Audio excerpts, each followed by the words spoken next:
Hoy les presentaremos el caso de Edward Mordrake. La melancolía yacía ante él, pues no podía comprender por qué había sido marcado con esa maldición, esa carga que llevaba y que, a pesar de ser un hombre de privilegiada posición, no sentía que pudiese tener una vida plena y que le perteneciera. Ante él estaba el reflejo de su ser que por las noches era opacado por el susurro de una voz maldita y depravada. Era como si alguna especie de diablillo o trasgo se apoderara de su mente. Un ser que conocía bien y era parte de él, pero que detestaba profundamente. Aquel horrendo y macabro susurrador le transmitía pensamientos y sentires maliciosos, pensamientos que Edward rechazaba con todo su corazón y mente. Pero esto era constante y estos delirios lo atormentaban tanto que acabaron con su vida. Aquel ente maligno de demoníaco carácter era nada más y nada menos que su hermano, un ente parasitoide y sinforme que vivía del sustento que Edward le podía proporcionar. Este caso que le presentamos, querido escucha, surgió como una leyenda urbana y como un caso destacado en la enciclopedia médica Anomalies and Curiosities of Medicine en el año 1896 en Gran Bretaña. Los doctores George M. Cole y Walter L. Pyle incluyeron el caso de Mordrake en la enciclopedia. La narración fue copiada casi exacta y calcada del artículo de Hildreth. Dentro de este compendio se describe la morfología exacta de Edward, la cual llamó instantáneamente la curiosidad de los más perspicaces, siendo descrita como lo que hoy en día conocemos como un extraño caso de duplicidad craneofacial o diprosopia, una deformidad severa y de graves proporciones. Un defecto congénito que, por más increíble que parezca, sigue sorprendiendo a muchos médicos y especialistas.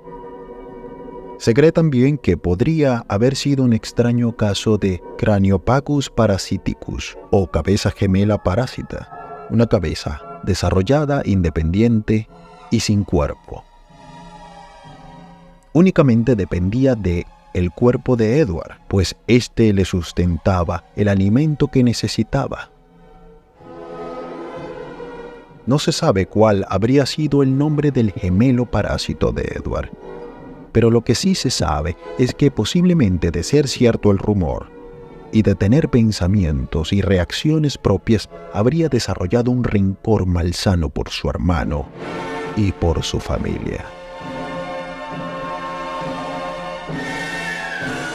De la cual se sabe, según la historia, que era de origen aristocrática, pues hasta el mismo Edward ostentaba un título nobiliario. De la cabeza del hermano parásito se dice que no podía comer ni hablar en voz alta. Pero Edward solía decir que se burlaba de él y que por las noches, mientras lloraba, el rostro malévolo sonreía, como si disfrutase el sufrimiento de su hermano y huésped. Edward había sido llevado al borde de la locura por parte del parásito, el cual le susurraba cosas horrendas y malignas, cosas solo dignas de un demonio. Edward realmente llegó a creer que su gemelo era alguna especie de castigo divino o de demonio maldito que había sido enviado a someterlo y atormentarlo, pues Edward decía, y citamos: «Él me susurra cosas de las que uno hablaría solamente en el infierno». Lo más trágico dentro de la vida de Edward y su gemelo parásito fue el hecho de que, al cumplir los 23, Edward tomó la difícil decisión de quitarse la vida, tras sus infructuosas peticiones a los médicos, pues estos no querían operarle para remover la cabeza maligna que yacía posada en su cráneo.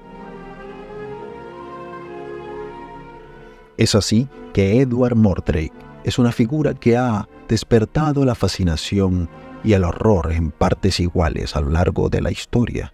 Se le conoce como el hombre con dos caras, debido a una deformidad congénita que le dio su segundo rostro en la parte posterior de la cabeza. Aunque dicha leyenda podría ser nada más que un mito o una leyenda urbana, pero si bien no hay evidencia histórica que respalde su existencia, la historia de Edward Mordrake se ha convertido en una leyenda popular que ha aparecido en libros, películas y canciones y, sin duda, forma parte de un mundo misterioso y que es digno de lo insólito.